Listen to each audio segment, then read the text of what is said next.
Hello students, तो कैसे हैं आप लोग। आज आपके बीच फिर से 12th केमिस्ट्री के अंदर चैप्टर विलियन से एक नया टॉपिक लेके आए हैं जिसका नाम है आपका वांट ऑफ कारक यानी कि want of factor.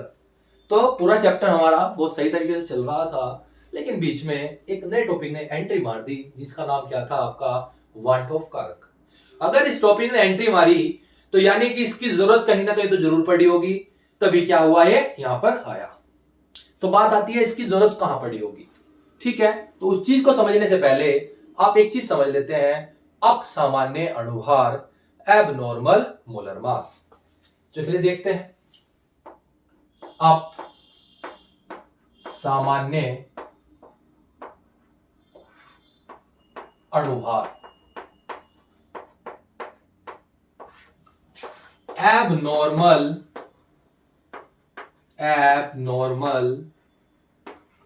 Molar mass. ठीक है, तो हमारे पास वांट ऑफ फैक्टर पढ़ने से पहले हमें क्या पढ़ना पड़ेगा, एक ये टर्म पढ़नी पड़ेगी अप सामान्य अणुभार। तो चलिए थोड़ा सा रिकैप कर लेते हैं। पहले टॉपिक हमने आपको एक चीज पढ़ाई थी, अणुसंख्यीय गुणधर्म, और उसमें हमने आपको बताया था कि विलयन के वे गुण जो केवल और केवल विलय कणों की संख्या पर निर्भर करते हैं वे उस विलयन के अणुसंख्यीय गुणधर्म कहलाते हैं। बात समझ में आती है।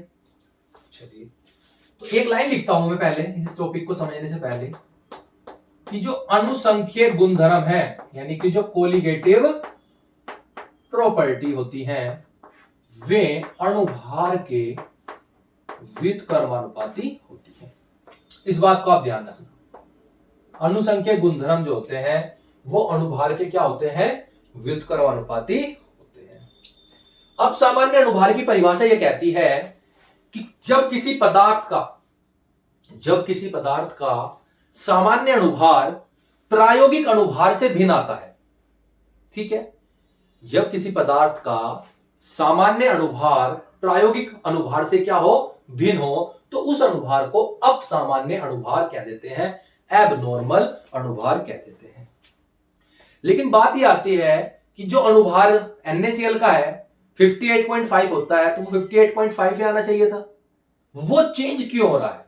यानी कि जब हम उसे कैलकुलेट कर रहे हैं तो हमारे अकॉर्डिंग तो आ रहा है 58.5, लेकिन जब एक्सपेरिमेंटली वैल्यू देखते हैं यानी प्रायोगिक देखते हैं वैल्यू, तो उसमें क्या होता है, उसकी वैल्यू आती है 29.25 यानी 29.25। ऐसा क्यों हो रहा है। तो उसी चीज को वांट फैक्टर ने बताया था, वांट ऑफ कारक के अंदर पढ़ेंगे, लेकिन अभी ब्रेक के बाद पहले इस टॉपिक को क्लियर करते हैं जिसका नाम क्या है, अप सामान्य अणुभार। ठीक है, उसी चीज को लेके जाऊंगा फिर कहां पर, वांट ऑफ फैक्टर पर। तो चलिए समझ में आती है, इतनी बात आपको समझ में आई। तो चलिए, हमने कहा कि NaCl था जो हमारे अकॉर्डिंग जब हम कैलकुलेट करते हैं 58.5 होना चाहिए, लेकिन यहां पर अणुभार में क्या आई, एबनॉर्मेलिटी आई, एबनॉर्मल हो गया अणुभार, अप सामान्य हो गया, और कितना आ गया 29.25।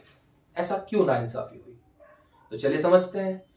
तो NaCl क्योंकि ये क्या है, विद्युत अपघट्य, और विद्युत अपघट्य क्या होते हैं, किसी भी विलयन के अंदर जाकर क्या हो जाते हैं, आपके आयनों में टूट जाते हैं।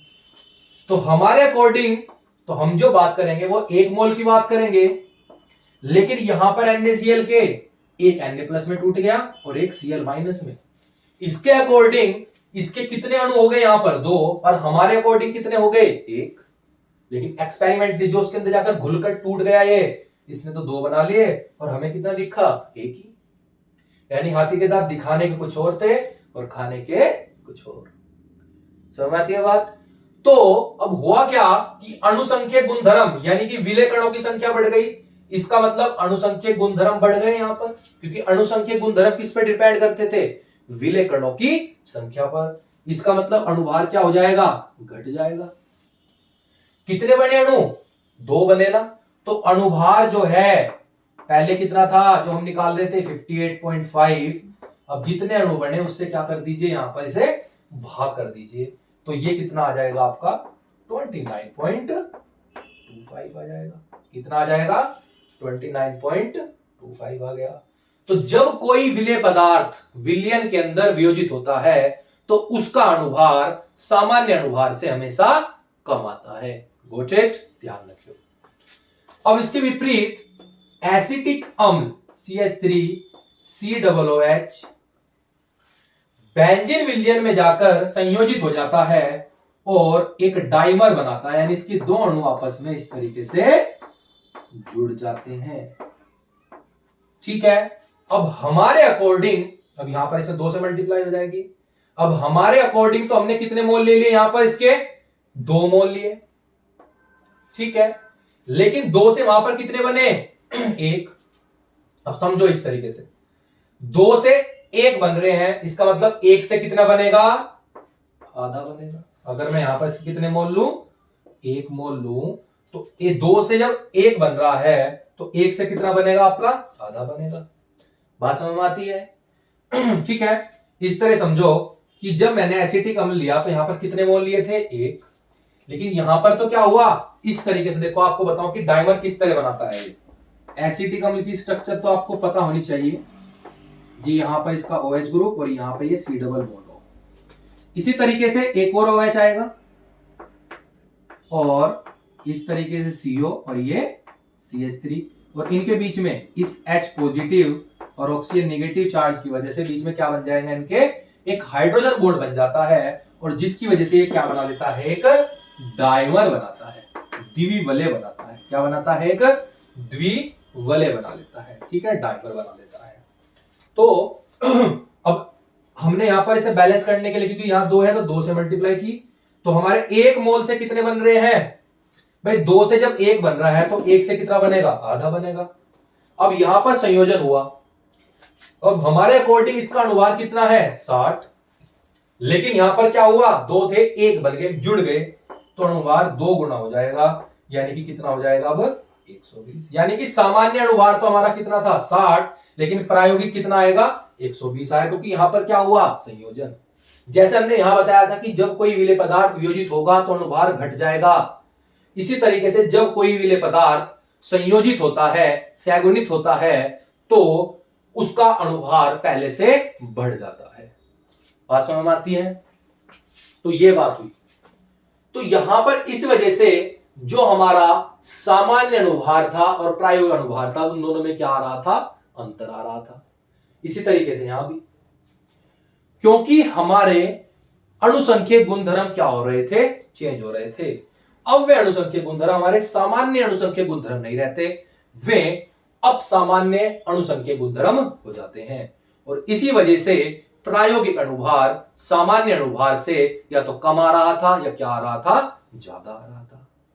तो उसी चीज को विस्तृत अध्ययन किया और वान हॉफ ने सन 1880 में इस चीज का समाधान करने के लिए एक वान हॉफ गुणांक दिया, एक वान हॉफ कारक दिया, जिसे हम बोलते हैं आई। स्वागत कीजिए इसका तालियों से। वान हॉफ फैक्टर आई दिया। ठीक है।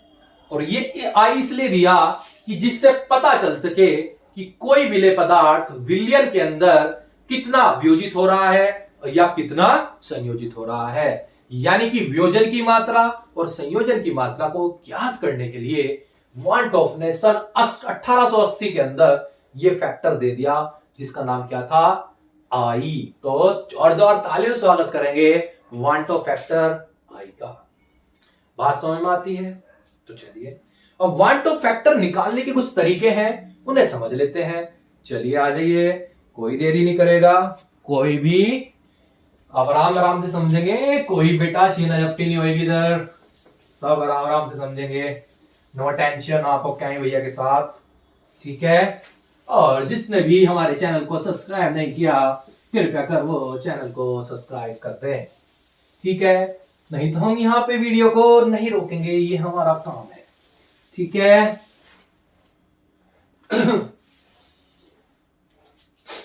चलिए, तो बात समझ में आती है? तो चलिए इसी तरीके से हमारे पास वान हॉफ फैक्टर आई निकालने के कुछ तरीके हैं, कुछ फॉर्मूले हैं, जिनमें आपका नंबर 1 आता है, नंबर 1 आता है सामान्य अणुभार बटे प्रायोगिक अणुभार। सामान्य अणुभार और बटे में आपका प्रायोगिक अणुभार। और इसी तरीके से एक आपका है यहां पर वियोजन या संयोजन के बाद अणुओं की संख्या।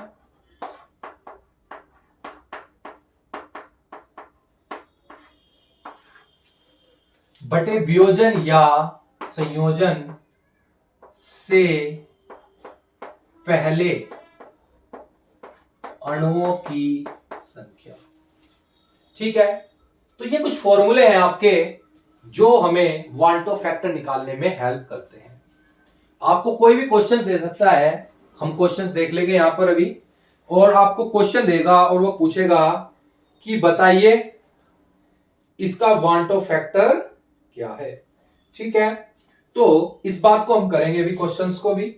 इस चीज से पहले एक दो फॉर्मूले और हम यहां पर समझ लेते हैं।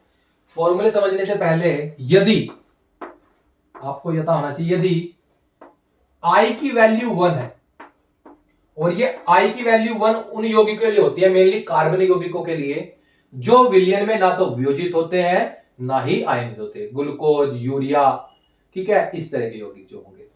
समझ में आती है बात? सुक्रोज, ग्लूकोज, यूरिया, ये क्या होगा, न तो वियोजन होगा और न ही संयोजन होगा। ठीक है, यानी कि न तो वियोजन होगा और न ही संयोजन, यदि I बराबर कितना है, 1। अब यदि I की वैल्यू ज्यादा है किससे, 1 से, तो यहां पर क्या होगा, वियोजन। अगर I की वैल्यू 1 से क्या आ रही है, ज्यादा आ रही है, तो वहां पर क्या होगा बेटा, वियोजन होगा। और if I is less than 1, यानी I एक कम है किससे, 1 से, तो वहां पर हमेशा क्या होगा, संयोजन होगा। ठीक है, अभी बताया भी था कि जैसे NaCl है, आप अगर वियोजन करोगे तो आप क्या देखोगे, यहां पर 1 था अणु पहले, अब कितने बन गए, 1 और 1 2। ठीक है, इसी तरीके से जब संयोजन हुआ था, एसिटिक अम्ल कितने थे पहले, यहां पर 1 अणु थे, 2 थे, तो कितना बना, 1 बना, तो इसका मतलब आधा हो गया काम।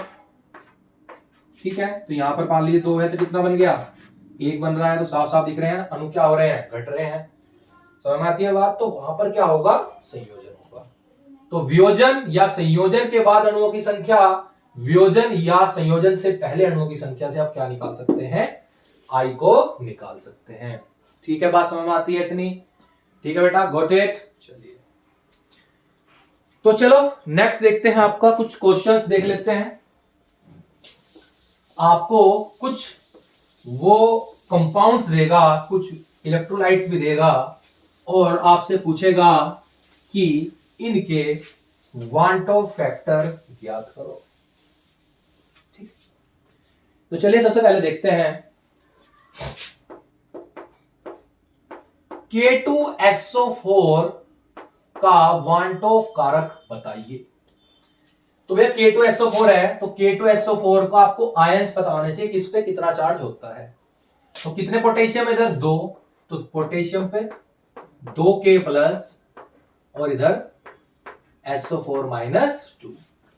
तो यहां पर इसके कितने अणु है बेटा, पहले 1, यहां कितने बने के 2, और सल्फेट के कितने बने 1। तो I का फॉर्मूला क्या बताया था, वियोजन हुआ है यहां पर, तो वियोजन के बाद कुल अणुओं की संख्या 2 और 1 3 है, और वियोजन से पहले कितने हैं यहां पर 1, तो यानी कि आंसर कितना आ गया, इधर 3 आ गया। ठीक है, इसी तरीके से सेकंड क्या कहता है, चलिए देखते हैं। सेकंड में क्या होगा, K4FeCN6, यानी कि बोले तो पोटेशियम फेरोसाइनाइड, पोटेशियम फेरोसाइनाइड।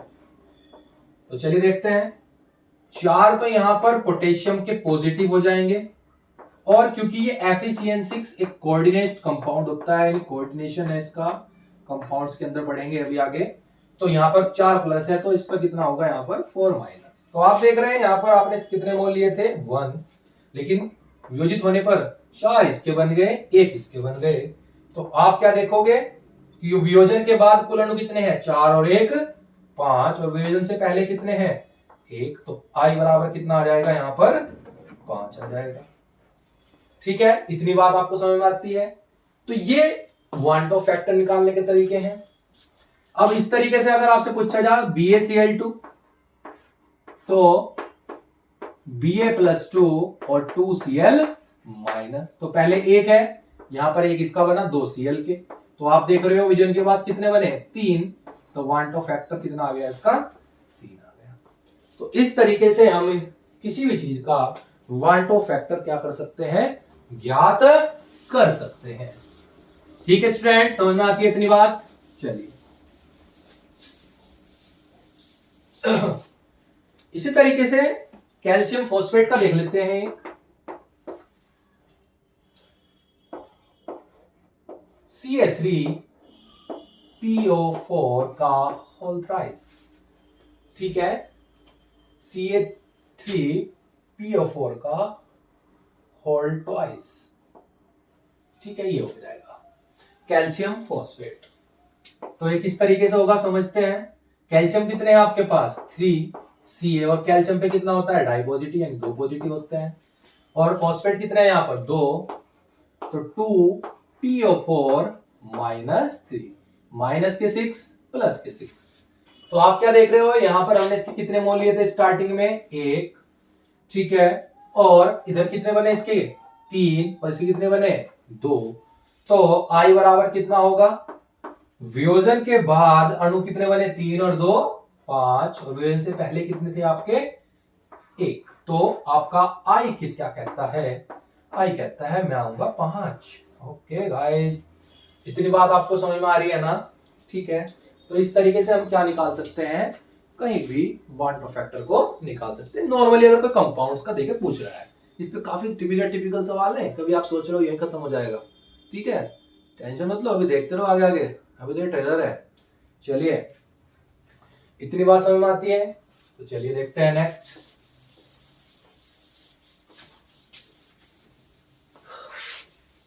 अब एक क्वेश्चन आया कि निम्न में से आपके बोर्ड के अंदर क्वेश्चन आया हुआ है कि निम्न में से किसका प्रासरण दाब सर्वाधिक होगा, सबसे ज्यादा प्रासरण दाब किसका होगा, और आपको ए नंबर का ऑप्शन दिया 1M Na2SO4,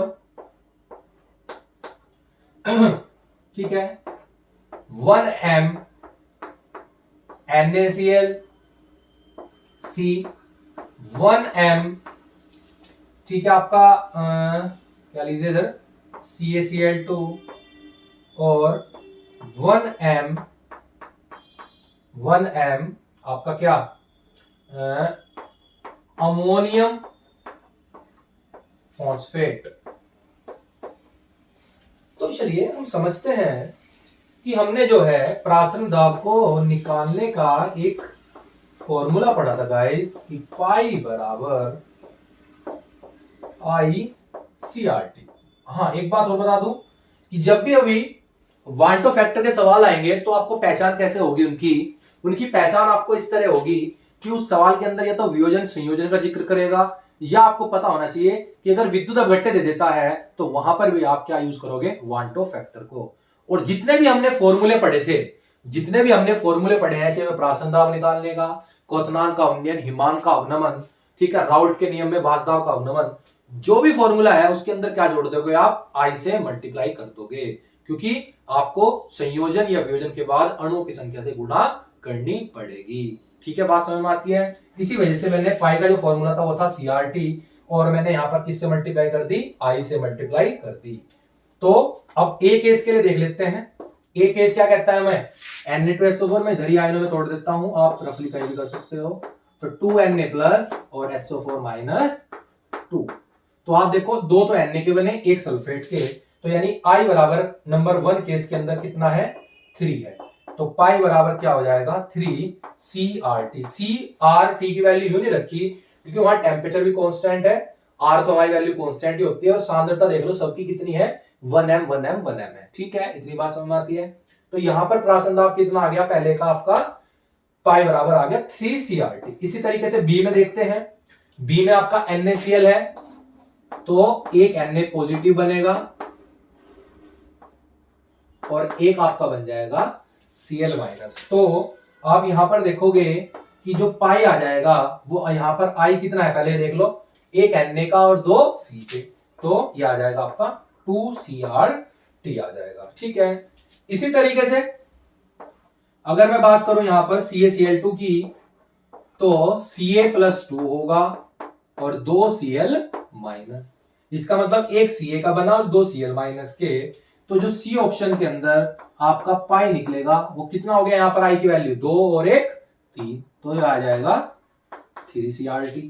ठीक है, अब डी की वैल्यू रह गई, डी में देख लेते हैं।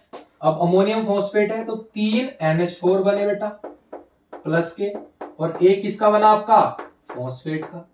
ठीक है, ये माइनस के 3, तो 3 इसके हैं, 1 इसकी वैल्यू है, तो आई बराबर यहां पर कितना हो गया आपका 4। तो पाई बराबर क्या आ जाएगा, ICRT के अकॉर्डिंग आपका पाई आ जाएगा 4CRT। तो आप देखिए कि सबसे ज्यादा जो अणुभार वो प्रासंदाब आ रहा है वो किसका आ रहा है, डी का आ रहा है, तो हमारा आंसर करेक्ट हो जाएगा डी। ठीक है, तो जहां भी अगर सांद्रताएं समान है, तो जहां भी अणुओं की संख्या यानी कि वियोजित अणुओं की संख्या जितनी ज्यादा होगी वहां पर प्रासंदाब उतना ही ज्यादा होगा। ठीक है, बात समझ में आती है। चलिए अब कुछ और क्वेश्चंस देख लेते हैं, अगर मुझे कुछ और क्वेश्चंस मिलते हैं।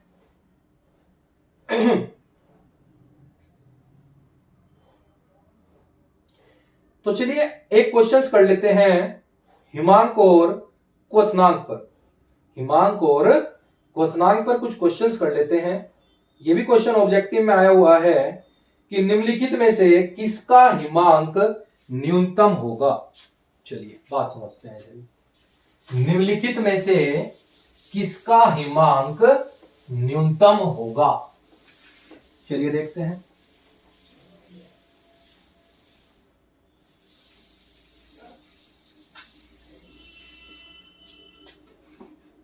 तो चलिए देखते हैं हिमांक किसका न्यूनतम होगा। क्वेश्चंस दिए हुए हैं आपको, पहले तो समझ लेते हैं। क्वेश्चंस में ए में क्या ऑप्शन दिया आपको, ए में ऑप्शन दिया उसने पोटेशियम सल्फेट यानी कि आपका K2SO4। बी में आपको क्या दिया उसने, बी में आपको उसने दिया NaCl। ठीक है, सांद्रता वगैरह कुछ नहीं दी अभी यहां पर। और सी ऑप्शन में उसने क्या दिया, सी ऑप्शन में उसने दिया urea NH2CO NH2। D option में दिया उसने ग्लूकोज। ठीक है, इस तरीके से दे रखा है उसने, और हमारे से पूछ रहा है कि कहां पर क्वथनांक अधिकतम होगा, सॉरी हिमांक कहां पर न्यूनतम हिमांक होगा। एक मिनट रुक जाओ, तो अभी मैं देख लूं क्वेश्चन क्या था।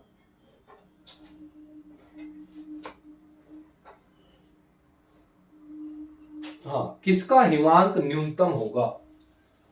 तो क्योंकि यहां पर यूरिया है और ग्लूकोज है, इन दोनों के लिए आई बराबर कितना रहने वाला है 1, और यहां भी आई बराबर कितना रहने वाला है 1। अब बात किसकी आती है, K2SO4 की और NaCl की। इसे पढ़ने से पहले आपको एक बार बता दूं, जो आई है वो व्युत्क्रमानुपाती होता है किसके, हिमांक के। यानी कि अगर आई की वैल्यू ज्यादा होगी तो हिमांक आपका हमेशा क्या होगा, वहां पर उतना ही कम होगा, और अगर आई की वैल्यू ज्यादा है तो क्वथनांक वहां पर उतना ही क्या होगा, ज्यादा होगा। आई की वैल्यू ज्यादा होने पर क्वोथनांक की वैल्यू भी क्या हो जाती है, ज्यादा हो जाती है। तो यहां पर जहां भी आई की वैल्यू ज्यादा होगी उसी का हिमांक क्या हो जाएगा, कम हो जाएगा। तो इसके अकॉर्डिंग देखिए यहां पर K2SO4 जो है, यहां पर आई की वैल्यू कितनी आएगी, 3, साफ साफ दिख रहा है, 2K प्लस और SO4 माइनस 2। तो आई बराबर कितना हो गया यहां पर, तो 3।